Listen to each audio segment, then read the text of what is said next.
Carefully wiping and aligning each chair, volunteers at the Tsu Chi Yangon office prepare for the year-end blessing event. ခါတိုင်းနှစ်တည်းကတော့နှစ်ကုန်စုတောင်းပွဲဆိုရင်တရက်ပဲကျင်းပါလေအခုဒီမှာကျတော့ဒီမြန်မာပြည်ရဲ့အခြေအနေကြောင့်ပေါ့နော်လူတွေအများကြီးစုဝေးလို့မရတဲ့အတွက်နည်းနည်းချင်းပဲပေါ့နော်ခမ်းပါတယ်မှာလူနည်းချင်းနဲ့အဲ့လိုကျင်းပတဲ့အတွက်ခွဲပြီးတော့၃ရက်ဖြစ်သွားပါပေါ့နော်၃ရက်ကိုခွဲပြီးအဲ့တဲ့တွေကိုဖိတ်ပြီးတော့ကျင်းပတာပေါ့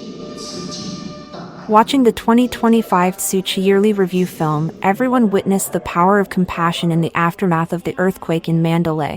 ဒီကြကေလို့ဒီကြည့်ပေါ်တဲ့ဒီအားလုံးလည်းကြည့်စရာစပါလို့လေးချနေတော့ဘုရားခံပြီးတော့မန္တလေးဒီကျောင်းကြီးအဆောင်ကြီးဓာပိုင်းလေးနဲ့တို့ဒီလောက်လှုပ်သွားတယ်လေအစောဆောင်အားလုံးဒီကြည့်ပေါ်တဲ့ဒီအားလုံးရဲ့ကျူးစားအားလုံးကိုတွေ့ရတဲ့ကြောင့်ရပ်ပြည်ဖြစ်ပါလေ အခုဆိုလို့ရှိရင်နိုင်ငံတွေ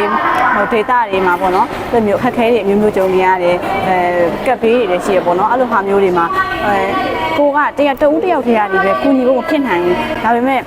အားလုံးရဲ့မေတ္တာတွေဆုလိုက်တဲ့အခါမှာပေါ့နော်အကုန်လုံးကိုကုညီနိုင်တယ်အဟာလေးကိုသိရပါတယ်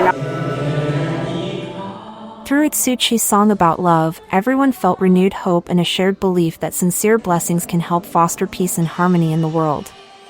ITV reports.